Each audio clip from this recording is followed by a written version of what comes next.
함께 보시겠습니다. 사무엘상 4장 12절부터 22절까지 함께 합독하겠습니다. 당일에 어떤 베냐민 사람이 진영에서 달려나와 자기의 옷을 찢고 자기의 머리에 티끌을 덮어쓰고 실로에 이르니라. 그가 이를 때는 엘리가 길 옆 자기의 의자에 앉아 기다리며 그의 마음이 하나님의 계로 말미암아 떨릴 즈음이라. 그 사람이 성읍에 들어오며 알림에 온 성읍이 부르짖는지라. 엘리가 그 부르짖는 소리를 듣고 이르되 이 떠드는 소리는 어찌 됨이냐. 그 사람이 빨리 가서 엘리에게 말하니 그때 엘리의 나이가 98세라. 그의 눈이 어두워서 보지 못하더라. 그 사람이 엘리에게 말하되 나는 진중에서 나온 자라. 내가 오늘 진중에서 도망하여 왔나이다. 엘리가 이르되 내 아들아 일이 어떻게 되었느냐. 소식을 전하는 자가 대답하여 이르되 이스라엘이 블레셋 사람들 앞에서 도망하였고 백성 중에는 큰 살육이 있었고 당신의 두 아들 홈니와 비나스도 죽임을 당하였고 하나님의 궤는 빼앗겼나이다. 하나님의 궤를 말할 때에 엘리가 자기 의자에서 뒤로 넘어져 문 곁에서 목이 부러져 죽었으니 나이가 많고 비대한 까닭이라. 그가 이스라엘의 사사가 된 지 40년이었더라. 그의 며느리인 비느하스의 아내가 임신하여 해산 때가 가까웠더니 하나님의 궤를 빼앗긴 것과 그의 시어머니와 남편이 죽은 소식을 듣고 갑자기 아파서 몸을 굽으려 해산하고 죽어갈 때 곁에 서 있던 여인들이 그에게 이르되 두려워하지 말라. 네가 아들을 낳았다 하되 그가 대답하지도 아니하며 관념하지도 아니하고 이르기를 영광이 이스라엘에게서 떠났다 하고 아이 이름을 이가봇이라 하였으니 하나님의 궤가 빼앗겼고 그의 시아버지와 남편이 죽었기 때문이며 또 이르기를 하나님의 궤를 빼앗겼으므로 영광이 이스라엘에게서 떠났다 하였더라. 아멘. 여러분 한번 따라해 보실까요? 안전불감증. 얼마 전만 해도 한국이 안전불감증 공화국이라는 오명이 있었습니다. 왜 그럴까요? 잘 아시는 대로 성수대교가 무너지고 이렇게 아이들 학교 가는데 그냥 버스 탄 채로 무너졌죠. 삼풍백화점이 무너지고 또 얼마 전에 좀 비참하게 또 세월호 사건이 터졌습니다.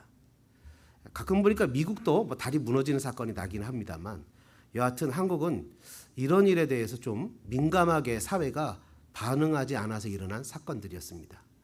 세월호는 처음부터 운행 가능하지 못한 배가 운행을 한 거였죠.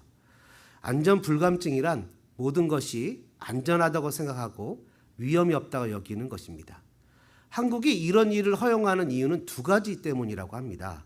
첫째는 위기를 인지할 능력이 없고 두 번째는 인지했어도 이를 방치했기 때문이다라고 얘기를 합니다. 안전은 타고나는 것이 아니라 안전은 학습되는 겁니다. 가르치고 훈련되고 배우는 겁니다. 그렇기 때문에 안전불감증이 일어나는 것은 아마 학습이 안 된 것일 수도 있고 학습이 됐는데 강조나 몸이 안 배서 그럴 수도 있습니다. 보통 제가 신문기사를 찾아보니까 안전불감증으로 인한 사고가 사망사고가 나기 위해서는 한 건이 나기 위해서는 보통 예고 증상이 있다고 합니다. 그 안전사고가 나기 위해서는 안전사고가 나기 전에는 예고가 있는데 불안전한 행동이 30만 번이 일어납니다. 30만 번의 불안전한 행동이 일어나고 이 불안전한 행동 30만 번 중에 아차 이 큰일 날 뻔했네 라고 여기는 실이 실제로 3,000번이 일어난다고 합니다. 그러니까 아차 큰일 났네 라는 생각이 3,000번 일어나고 또 불안전한 행동이 30만 번 일어나면서 사람이 죽는 사망사고가 일어난다고 하는데 야차 큰일 날 뻔했네 라고 하는 경우에 3,000번 일어나는 중에 실제로 경미하지만 사고로 이어지는 경우가 300번 정도가 있고 그중에 중대한 사고라고 인식이 되어지는 일들이 30번 정도가 미리 발생한다고 합니다. 그러니까 이게 그냥 사고가 하늘에서 뚝 떨어지듯이 바로 일어나는 게 아니라 계속 경고가 있다는 거예요. 위험합니다. 위험합니다. 30만 번의 경고가 있은 후에 사망사고가 나타난다는 거예요. 그러니까 세월호나 이 그 성수대교나 삼풍백화점은 분명 징조가 있었고 그리고 나중에 다 구속되잖아요. 그러니까 알고 있었는데 안전 불감증 때문에 설마 저게 무너지겠어? 라는 잘못된 인식을 갖고 있는 거죠. 설마 그것이 나에게, 설마 그것이 우리 가족에게. 여러분, 성경에서도 선지자들이 끊임없이 경고합니다. 그러면 안 된다. 그러면 하나님의 징계가 있다.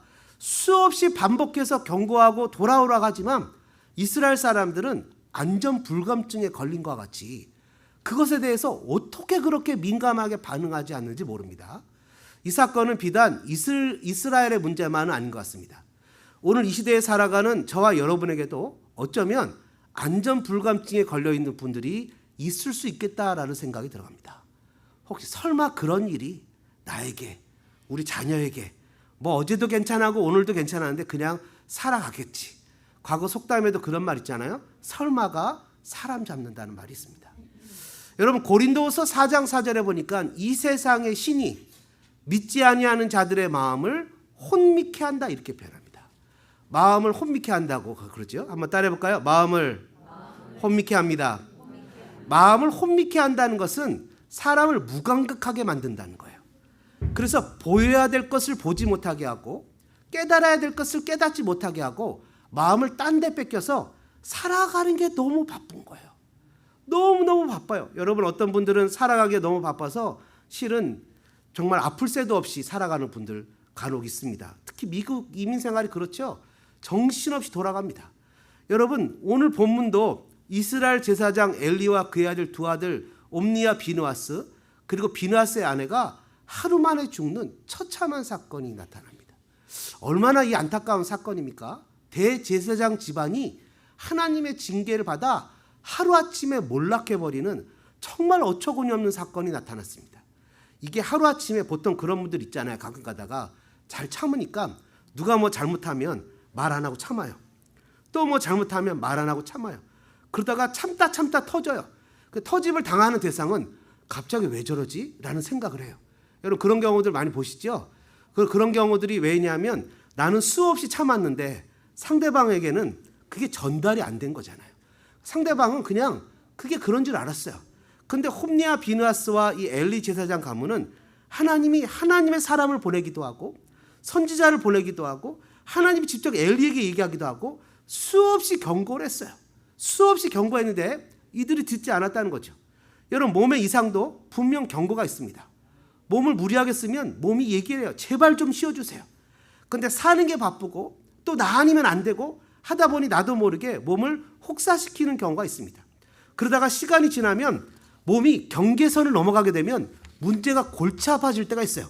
돌이키지 못할 때가 있죠. 그때는 나중에 지나고 나면 꼭 그런 생각을 합니다.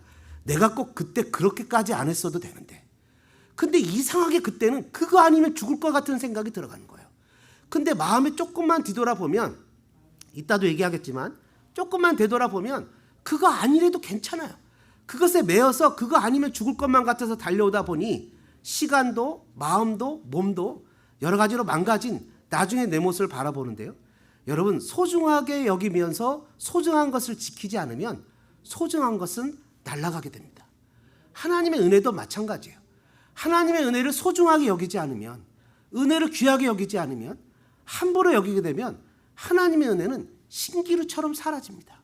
은혜를 화초처럼 이쁘게 가꾸고 말씀에 물을 주고 예배에 햇빛을 주고 성령의 단비를 주어서 은혜가 자라게 하고 그 은혜를 누리는 사람들과 같이 대화하고 이야기하면서 은혜를 나눠야 내 삶이 마른 땅에 꽃이 피고 사막과 같은 인생에 수로가 열리는 기적이 나타나게 됩니다.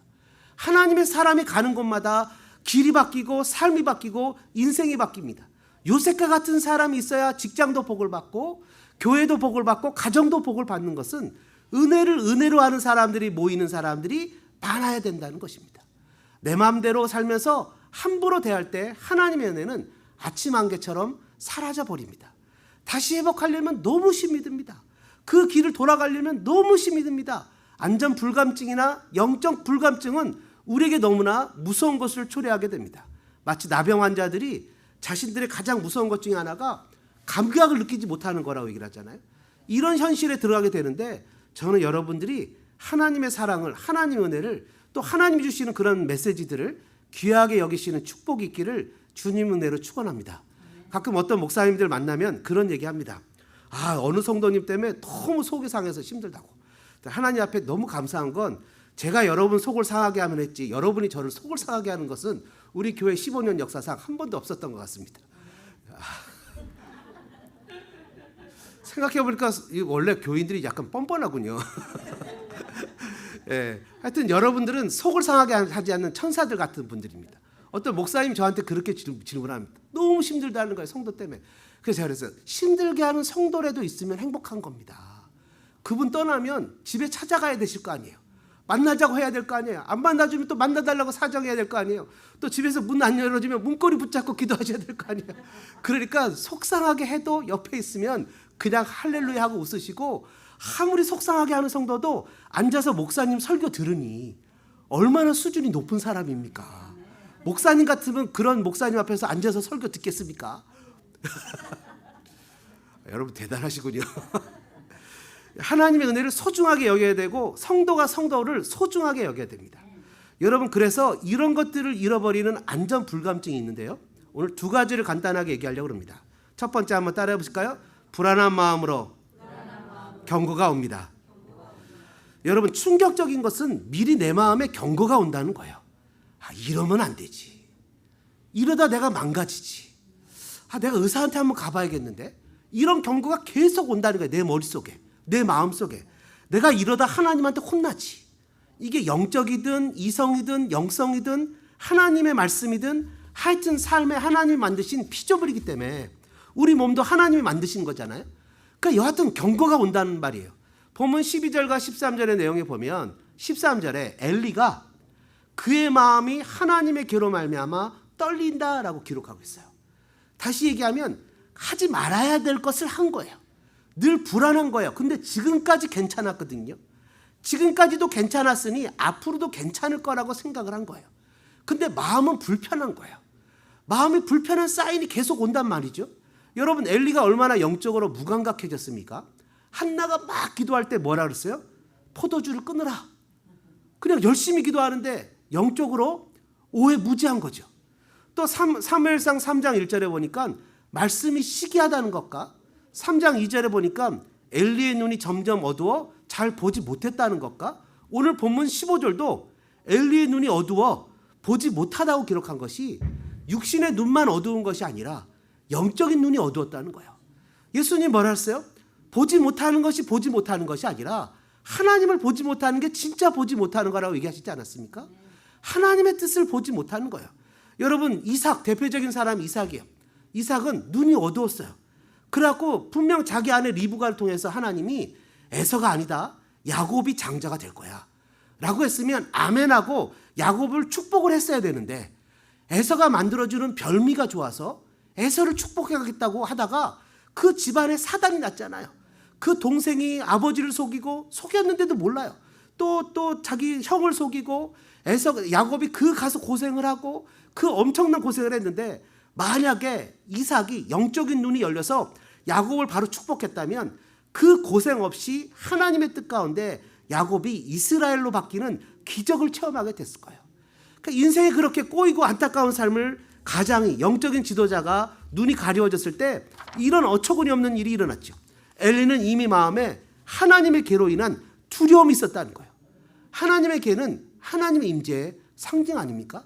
그 안에 십계명 두 돌판, 그리고 아론의 쌍난 지팡이, 광야에서 먹었던 만나가 항아리에 담겨져 있어요.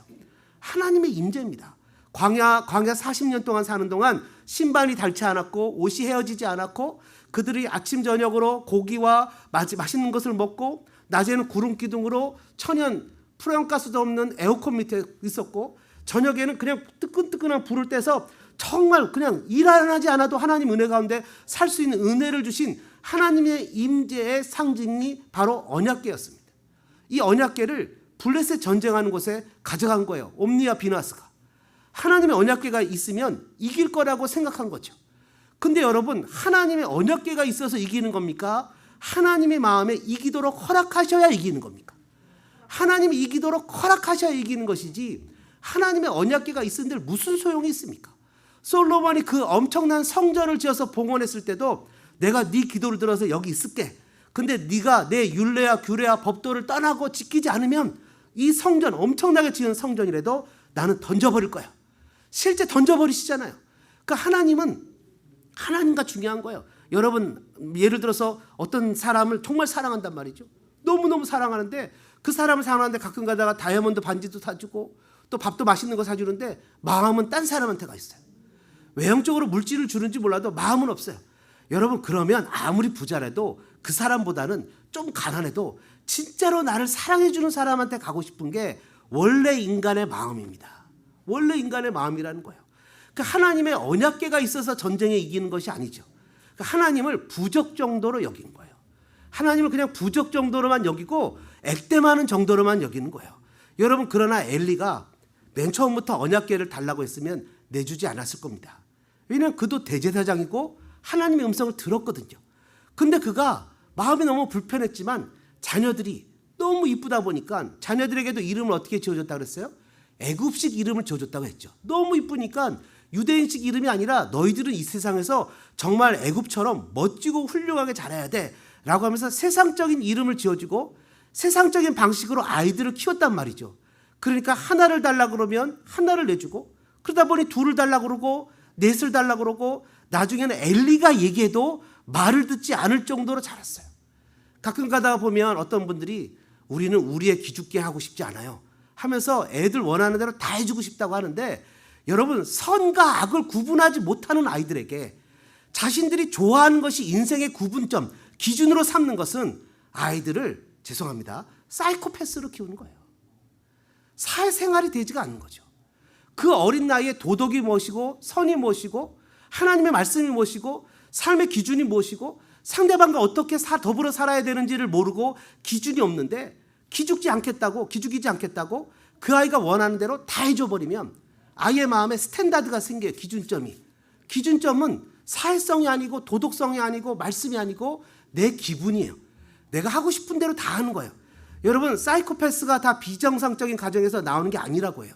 사이코패스의 50%가 정상적인 가정에서 자라는데 이 가정이 다 그런 건 아니지만 사이코패스의 가정은 다 똑같이 하나같이 권위가 없는 가정이래요. 아이들이 원하는 대로 다 해줬던 가정이래요. 부모의 권위가 없는 가정이래요. 여러분 엘리가 자기 자녀들한테 해주고 싶은 대로 다 해줬어요. 도덕적 생각의 틀을 만들어주지 못했어요. 아이들도 좌절을 느껴야 되고요. 아이들도 더불어서 참아야 되는 훈련을 받아야 되고요. 아이들도 안 된다는 것을 알아야 되죠. 부모가 기준을 잡아주지 못하고 아이들 마음대로 키운 홈리와 비누아스가 아버지의 말도 듣지 않고 돌이키려니 너무너무 늦었어요. 여러분 에베소서 6장 4절은 뭐라고 표현합니까? 아이들을 노엽게 하지 말고 오직 주의 교훈과 훈계로 자녀들을 양육하라. 여러분 부모들이 자기가 살아온 가치관이 자기가 정말 나는 성공했고 나의 가치관은 너무나 훌륭해. 나는 너무나 멋지게 살았고 내 인생만큼 멋진 인생이 없어 라고 생각하면 그 가치관으로 아이를 가르쳐도 괜찮습니다. 그러나 내가 살아온 인생이 되돌아볼 때 잘한 것보다 잘못한 게 많고 내가 그때 그러지 말았어야지 라는 생각이 정말 많이 든다면 그럼 세상을 창조하신 하나님의 가치관인 성경으로 아이를 가르쳐야 됩니다. 그런데도 불구하고 내 기준과 내 가치관으로 아직까지도 내 아이들을 내 생각으로 가르치겠다고 하면 그건 너무 곤란한 겁니다. 성경은 우리에게 끊임없이 명령합니다. 생육하고 번성하고 땅에 충만하라. 아이를 많이 낳으라는 거예요. 아이를 많이 낳아서 내 생각대로 가르치는 것이 아니라 성경적 가치관으로 키우는 일에 힘을 써야 되죠. 살다가 보면 성경적 가치관과 내 가치관이 부딪힐 때가 있습니다. 성경은 우리에게 근심하지 말라고 하잖아요. 여러분 근심하지 말라고 하는 이유는 뭡니까? 무엇을 먹을까? 무엇을 마실까? 무엇을 어떻게 살까? 이런 것을 근심하지 말라고 하는 것이지 죄를 졌는데도 괜찮아. 마음이 불편한데도 괜찮아. 하지 않는 것이 아니에요. 고린도후서 7장 10절은 하나님의 뜻대로 하는 근심은 후회할 것이 없는 구원에 이르게 하는 회개를 이루는 것이라고 해요. 그러나 무엇을 먹을까? 무엇을 마실까 하는 세상 근심은 사망을 이루는 것이라고 고린도후서 7장 10절에 얘기해요. 하나님 우리 마음에 원인, 경고를 준다고요. 그건 아니지. 내가 스스로 알아요. 설마 우리 애가 여러분 그런 경고가 일어난다고요. 마음에 드는 거 자체가 신호예요. 스스로의 불안한 마음을 헛된 확신으로 채우려고 합니다. 남들도 다 그렇게 사는데 남들처럼 살려고 가는 게 아니잖아요. 우리는 딴 사람도 다 그렇게 갔는데 또 우리 교회 안에 보니까 다른 성도도 그렇게. 그 사람은 우리의 스탠다드가 아니잖아요. 우리의 스탠다드는 예수님이잖아요. 가끔 가다 보면 자녀들을 키우다 보면 자녀들이 그렇게 얘기할 때가 있어요. 아니 학교에 가면 다른 애들 다 마약해요. 나는 안 하니까 착한 거예요. 이렇게 얘기를 하는데 순간 착각할 때가 있어요. 그렇지, 안 하니까 착한 거지. 안 하는 게 당연한데 순간 속는 거예요. 순간 속는다고요. 그리고 다른 애들은 다 이렇게 해요. 다른 애들이 너의 스탠다드가 아니라는 거죠. 목사님 다른 교회는 다 이렇게 가는데 왜 우리 교회만 이렇게 가요? 다른 교회가 우리 스탠다드가 아니라는 거예요. 성경이 우리의 스탠다드라는 거예요. 여러분 아까 여기서 찬양 소리가 막 울렸잖아요. 그 시끄러운 찬양 소리 우리 교회에서 준 스피커로 부르는 겁니다.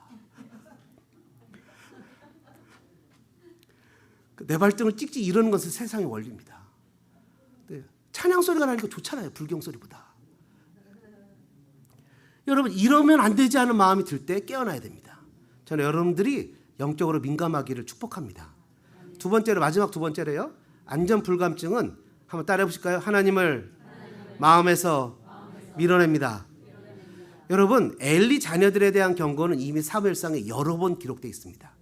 2장 12절에 보니까 엘리가 그 자녀들이 어떻게 하냐 홈리와 비나스가 이 새 갈콜이라는 것을 만들었어요. 그래갖고 여기서 보시면 냄비, 가난한 사람이잖아요. 그죠? 냄비, 그리고 솥, 그리고 큰 솥, 가마. 그러니까 가난하든 부자든 상관없이 갈코리를 딱 찍어서 고기를 삶고 있을 때 쫙 끄집어내면 그게 자기 겁니다. 여러분 보통 제사장들은 화목제를 드릴 때 고기를 삶아서 먹게끔 돼 있어요. 근데 이 사람들이 무슨 맛을 본 거예요? 로스구이 맛을 본 거예요. 그러니까 삶은 거 이제 더 먹고 싶지 않다는 거예요. 새우젓도 없고 찍어 먹기도 힘들고. 그러니까 뭘 먹겠다는 거예요? 구워 먹고 싶다는 거예요. 기름은 반드시 태워서 하나님께 드리고 그 기름은 요즘에는 삼겹살 보면 기름 없는 삼겹살 드셔보셨습니까? 얼마나 뻑뻑하고 맛이 없어요. 그러니까 대제사장이 배가 부른 거예요. 뻑뻑하고 맛이 없으니까 그거 먹기 싫은 거예요. 삼겹살처럼 구워 먹고 싶은 거예요. 그러니까 그거 반드시 먼저 하나님 앞에 태워드리고 받아야 되는데 아니라 내 나라 이거예요. 내 나라예요. 그거 나부터 내놔라는 거예요. 그러니까 사람들이 갖고 오면 다 뺏는 거예요. 그러니까 하나님이 뭐라고 표현하시냐면 얘네들이 나를 경멸한다 이렇게 표현하는 거예요. 하나님을 하나님 되게 하시지 않는 거예요.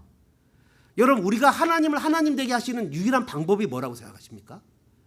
그거는 하나님 앞에서 예배하는 거예요. 성경을 가만히 보십시오. 하나님 우리에게 명령한 게 그렇게 많지 않아요. 하나님 우리에게 명령하신 하나님이 찾으시는 사람은 두 가지 정도밖에 없어요. 성경에. 첫 번째는 요한복음 4장에 나오죠. 4장이죠. 예배하는 자들을 찾으신다 그랬어요. 두 번째는 하나님과 같이 동행하는 자들을 찾는다 그랬어요. 미가서에. 이 정도밖에 나오지 않아요. 하나님이 우리에게 특별히 많은 것을 요구하는 게 아니에요. 은혜 받고 기도 열심히 해서 여러분들에게 선교사라고 하라고 얘기하라고 얘기 별로 안 하세요. 하나님이. 특별한 사람한테 하나 가라고 하지 그냥 여러분 선교사를 보내려고 생각해 보세요. 얼마나 하나님이 뒤치다거리가 많겠는지. 별로 보내지 않아요.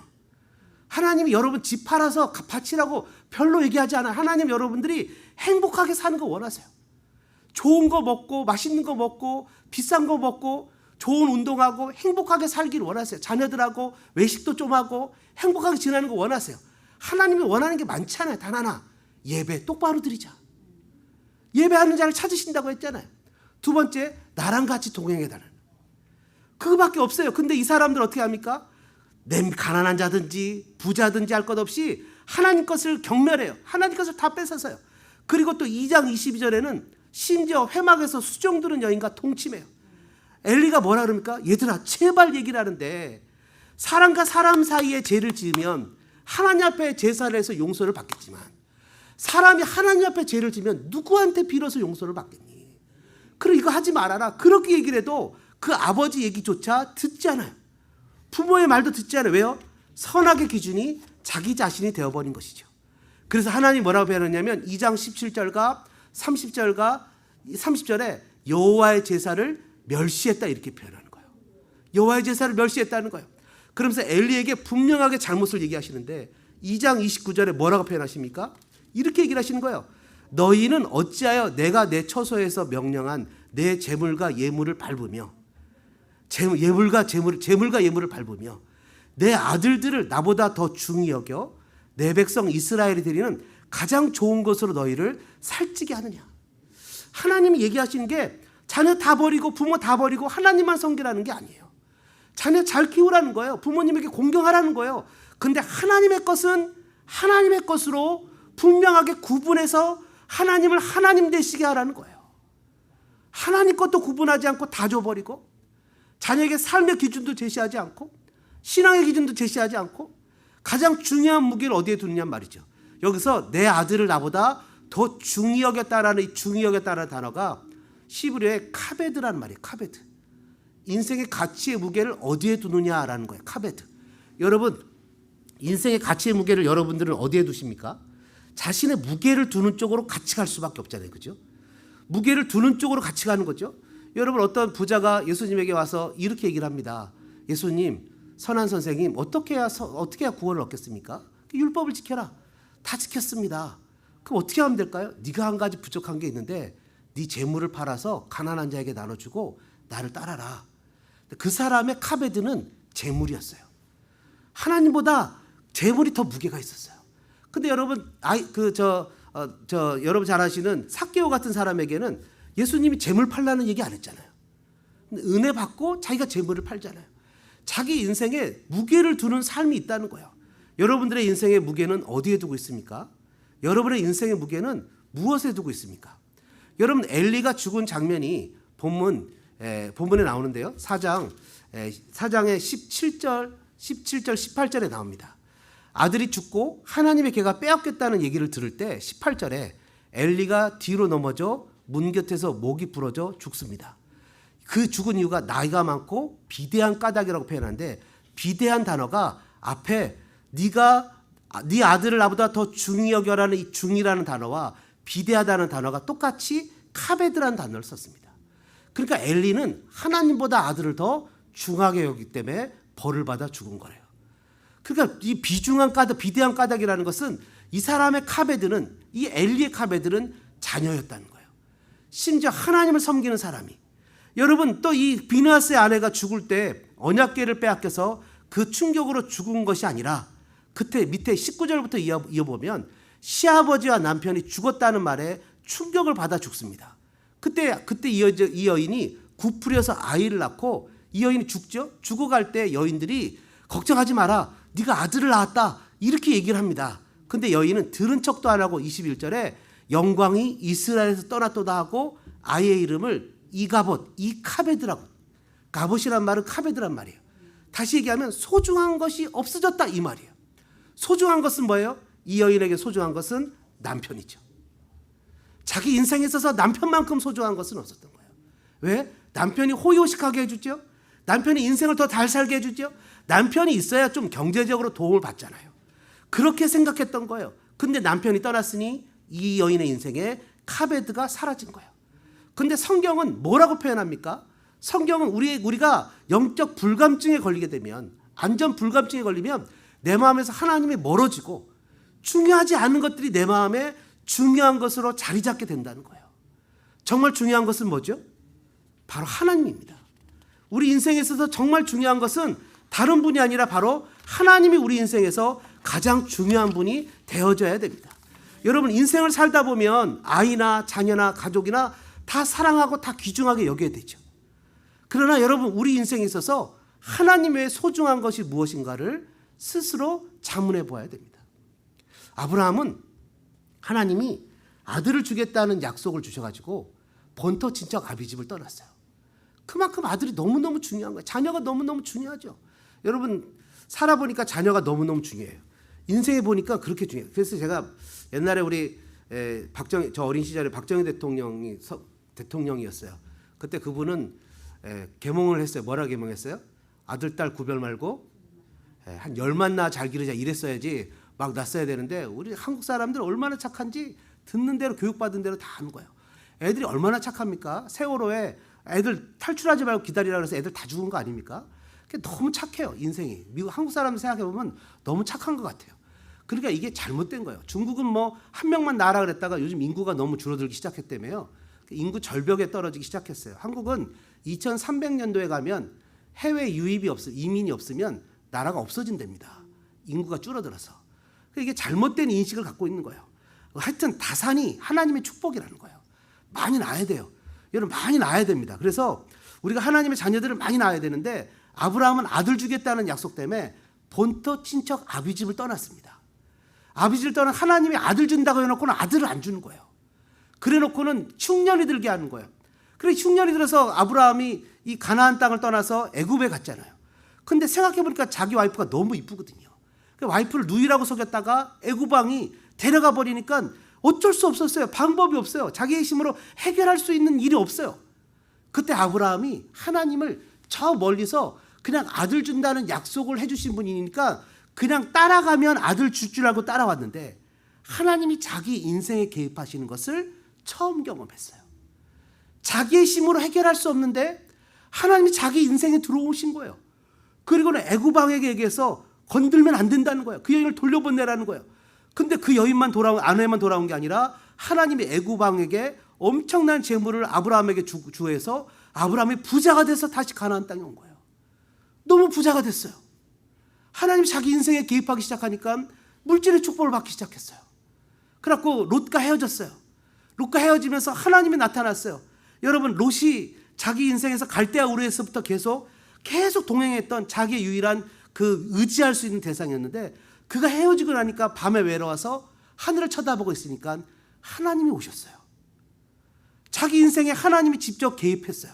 그리고는 롯이 포로로 잡혀갔다는 소식을 알고 연합군을 데리고 전쟁에 갔는데 하나님이 자기 인생의 전쟁에도 개입하셨어요. 내 인생에 들어오신 거죠. 너무 더운 날 앉아있다가 하나님이 오시는 것을 보고 급히 쫓아가서 송아지를 잡고 하나님 앞에 아름다운 음식으로 예물을 드렸을 때 하나님이 이러시는 거예요. 소돔과 고모라가 죄가 간영하니 내가 가서 어떤지 한번 보러 가는 거야. 너무 죄가 많으면 멸망시킬 거야. 아브라함이 50명이 의인이 있어도요, 45명, 40명, 30명, 20명이 있어도요, 이러면서 하나님이 아브라함에게 친구처럼 대화를 하시는, 인생에 개입하시는, 내 동역자고 동반자고 나를 존중하시는 하나님이라는 것을 깨닫게 됐어요. 그리고 나서는 하나님이 100세의 아이를 줬죠. 그리고 나서는 하나님 앞에서 그 100세에 준 아이를 내 아들, 내 이삭, 내 사랑하는 독자 하다가 아이가 15세, 17세 될 무렵에 하나님이 갑자기 그 이삭을 하나님께 번제로 바치라는 거예요. 아브라함은 기가 막혔겠지만 아브라함은 알고 있었어요. 하나님이 단 한 번도 나에게 나쁜 것을 주신 적이 없고 하나님은 단 한 번도 나에게 나쁜 것이 아닌 항상 최고의 것을 줬기 때문에 하나님이 이삭을 바치라고 했으면 분명한 이유가 있을 거야. 신약 성경에 보니까 뭐라 기록했어요? 죽은 자 가운데서도 살리신 하나님을 믿었기 때문에 아브라함은 이삭을 두말 없이 하나님께 바칠 수 있었어요. 그 하나님이 가장 좋은 것을 줄 수 있다는 것을 알았던 거죠. 여러분 생각해 보세요. 내가 내 자녀나 내 가족이나 내 이웃을 위해서 하루 종일 따라다니면서 도와줄 수 있습니까? 도와줄 수 없어요.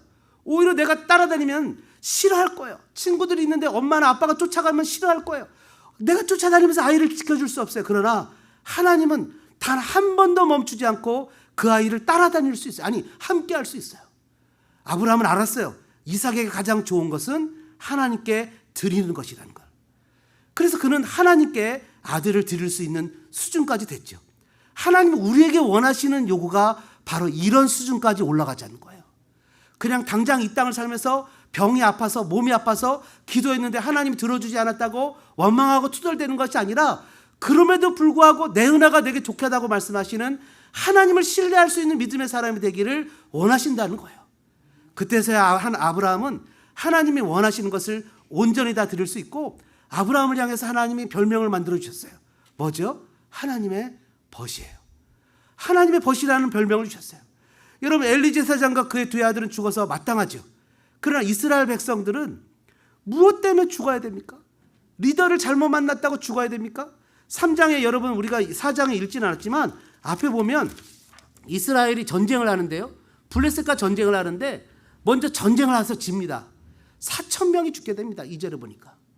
4천 명이면 작은 숫자가 아니잖아요. 엄청난 숫자입니다. 우크라이나 저 전쟁에서도 지금 몇백 명, 몇십 명 죽어도 가슴이 철렁철렁한 판에 4천 명이나 죽었으면 장로와 리더들이 어떻게 해야 됩니까?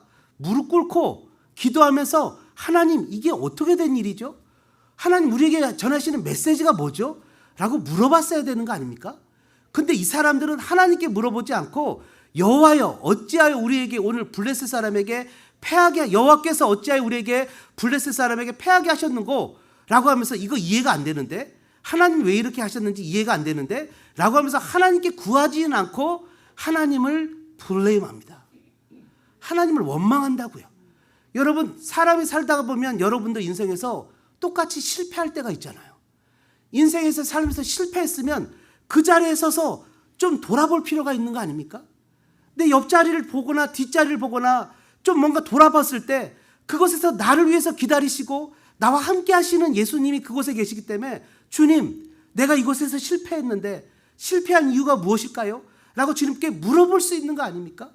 답을 주시기 위해서 야고보 장로님이 얘기하신 대로 후히 주시고 꾸짖지 않는 하나님께서 그 자리에서 나에게 인생에 대한 전환점을 주기 위한 답을 주기 위해서 기다리고 계시는데 왜 우리는 앞만 보고 달려갑니까? 그것 아니면 죽을 것만 같은 생각으로 달려갑니까? 3절에 계속 반복되는 단어가 우리라는 단어예요.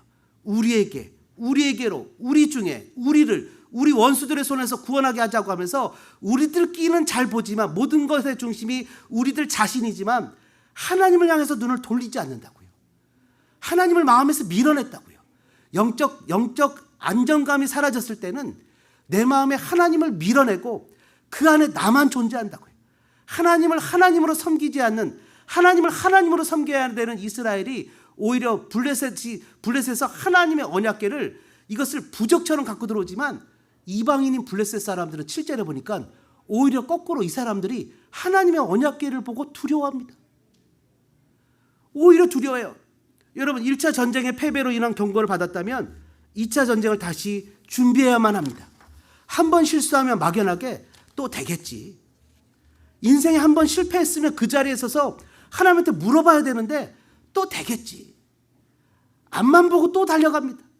그리고는 또 똑같은 실수를 하고 또 좌절을 하고 하나님은 왜 나를 인생을 이렇게 힘들고 어렵게 하시지? 라고 하나님을 원망하며 하나님 앞에서 그 자리에 서서 물어보지 않습니다.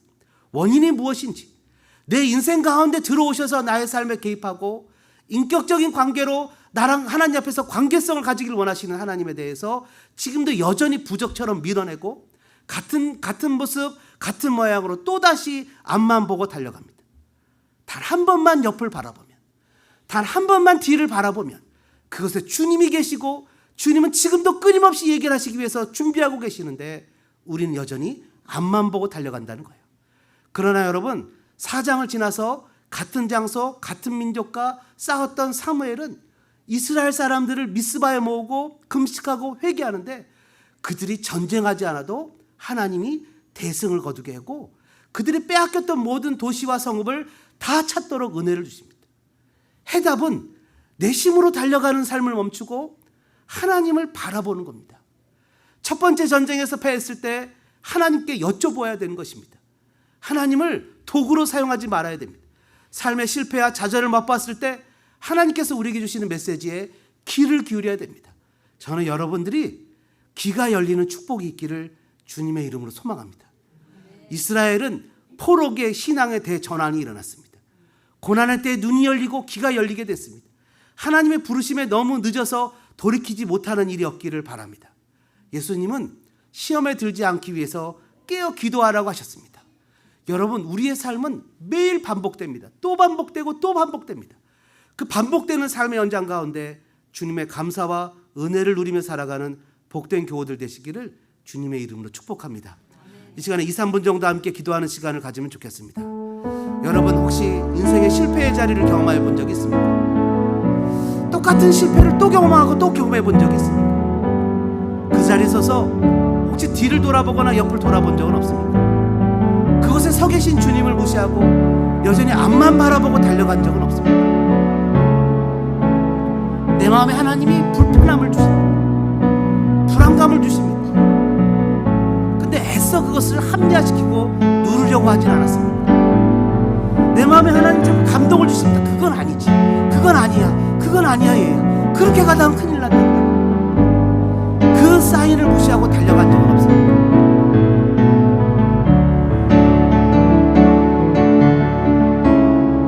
비느하스의 아내는 아이를 낳고 그 자리에서 죽게 됩니다. 그 여인은 남편밖에 없었기 때문에 이가봇이라고 외치는 잘못을 범합니다. 근데 여러분 보십시오. 엘리도 죽고 홈리도 죽고 비느하스도 죽고 며느리도 죽는데 하나님이 이 가문에 씨앗을 남겨놓습니다. 자녀를 주셨다고요. 끝이 아니라고요. 다시 회복할 수 있는 길이 있다고요. 나이가 많다고요? 아니라고요. 하나님이 다시 한번 일어날 수 있는, 인생을 바뀔 수 있는 회복의 은혜의 기회를 주신다고요. 왜요? 지금 이 메시지를 듣게 하셨잖아요. 하나님의 은혜가 있다고요. 자녀를 주셨다고요. 소망이라고요. 이가봇이 아니라고요. 하나님의 은혜라고요. 영광이 떠난 것이 아니라 하나님 아직도 나를 기억하고 계시다고요. 여러분의 가정은, 여러분의 삶은, 여러분의 자녀는, 여러분은 회복될 수 있습니다. 아직도 영적 잠이 든 성도가 있습니다. 이 시간 주님의 음성을 듣고 깨어나시기를 축복합니다. 이 시간에 여러분 불편하지 않으시면 여러분의 목소리가 여러분의 귀에 들릴 정도로 주여 한번 외치고 같이 통성으로 기도하겠습니다. 주여, 거룩하신 하나님, 은혜와 사랑에 감사합니다. 저희들 똑같은 실수를 반복하는 삶을 살고 있지 않습니다. 자녀들에게 길을 죽이지 않는다는 이유로 그 인생의 선과 악의 가치관을 심어주지 못한 채 여전히 자녀들을 위한다는 잘못된 가치관을 가지고 그 아이들을 내 인생의 가치관으로 키우려고 하고 있지는 않습니다. 아버지 하나님, 그래서 엘리는 홈리와 비느하스를 망쳐버렸습니다. 돌이킬 수 없는 때가 되었습니다. 아버지, 영원히 우리의 자녀들은 아무리 나이가 많이 들어도 영적인 지도를 받아야 되는 그런 대상임을 알고 있습니다. 하나님, 간절한 마음으로 기도합니다. 저희들 이제라도 주의 말씀과 교훈과 훈계로 자녀들을 양육할 수 있는 아름다운 부모가 되어지게 주님 도와주시고, 주님 이 시간에 간절한 마음으로 기도합니다. 우리 인생의 실패한 자리, 그 자리에서 주님을 바라보기로 합니다. 주님, 끊임없이 우리의 가치관에, 우리의 삶의 모습에 근심으로, 걱정으로 내가 이러면 안 되지 라는 사인으로, 하나님 분명 사인을 주시는데도 무시하고 달려가지 않도록 주님 저희들을 붙잡아 주시고, 하나님 엘리와 홈리와 비느하스와 그의 며느리가 하루아침에 죽어버린 이 처참하고 비참한 모습을 우리의 반면교사를 삼아 우리는 이러지 말아야 된다는 것을 깨달아 하나님, 우리가 영적으로 깨어있기를 원합니다. 등불을 준비한 열처녀처럼 아버지 하나님, 주님 다시 오실 주님을 기다리는 아름다운 성도들처럼, 순결한 신부처럼, 기름을 준비한 처녀처럼 아버지 하나님, 주님 깨어서 기도하고 시험에 들지 말고 깨어 기도하라고 주님 말씀하신 주님의 말씀처럼 아버지, 오늘도 영적으로 깨어 아버지 일상에 반복되는 삶의 현장 가운데 감사하며 찬양하며 경배하며 아버지 살아갈 수 있는 믿음의 모습이 되어지길 원합니다. 하나님, 이 자리에 있는 것이 감사가 아니겠습니까? 살아갈 수 있는 힘을 주신 것이 감사가 아니겠습니까? 하나님 아버지, 주님 예배할 수 있는 공간과 예배할 수 있는 믿음의 동역자들 허락하신 것이 감사가 아니겠습니까? 하나님, 저희들 일상의 삶의 현장에 감사의 마음으로 살아가며 늘 하나님 주님 바라볼 수 있도록 도와주시고, 아버지 반복적이고 루틴의 반복적인 삶을 살아갈지라도 깨어서 기도할 수 있는 믿음의 모습이 되어지게 도와주시고 은혜를 베풀어 주시옵소서. 하나님, 신앙의 대반전이 일어나기를 원합니다. 신앙의 변화가 있기를 원합니다. 주님 도와주시고 은혜를 베풀어 주시며 삶의 회복을 허락해 주옵소서. 오늘 숨을 쉬는 것 감사, 나를 구원하신 것 감사, 내 뜻대로 안 돼도 주가 인도하신 것 모든 것 감사, 내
그렇습니다, 주님. 우리가 일상의 루틴을 살아갈 때 하나님 반복적이라 저희들 그냥 살다 보니 취해버리는 경우가 너무나 많습니다. 그렇지만 하나님, 저희들이 병들지 않고 또 입원하지 않고 또 사고나지 않고 이렇게 하루를 보존해서 살아가는 것 자체가 일상을 살 수 있다는 것이 얼마나 감사한지 모릅니다. 오늘 권사님 대표기도 하셨던 것처럼 코로나를 겪으면서 저희는 일상이 얼마나 귀한 것임을 깨달았습니다. 가족들과 함께 시간을 보내고 주일날 교회 와서 예배를 드리고 건강하게 움직일 수 있다는 것이 얼마나 감사한지 주님 우리의 마음을 만져주시고 도와주시고, 특별히 우리 교인들 가운데 뼈의 문제로 힘들어하고 어려워하는 교인들을 만져주시고 찾아가 주시고 해결하시고, 심줄이나 인대나 여러 가지 부분의 어려움을 겪는 성도들도 만져주시고 해결하시고 고쳐주옵소서. 그래서 하나님, 우리 모두 건강하여 일상 가운데 하나님 앞에 감사하며 살 수 있는 복된 성도들 되게 인도하시고, 영적 잠에서 깨어나 주님과 동행하며 예배하며 신앙하며 살아가는 아름다운 교우들 되게 은혜와 자비를 베풀어 주옵소서. 축복합니다. 사랑 많으신 예수님의 이름으로 간절히 기도드리오며, 이제는 억만 죄악 가운데서 우리를 구원해 주신 구주 예수 그리스도의 은혜와 하나님 우리 아버지의 무한하신 사랑하신가, 성령님의 감동감화 교통 역사하신 은혜가 이 시간 주님의 음성을 듣고 영적 잠에서 깨어나 주님과 동행하며 예배하는 삶을 살기로 다짐하는 사랑하는 성도들 머리머리 위에, 다짐 위에, 삶 위에, 우리 어린 자녀들 위에 이제로부터 영원토록 함께 있을지어다.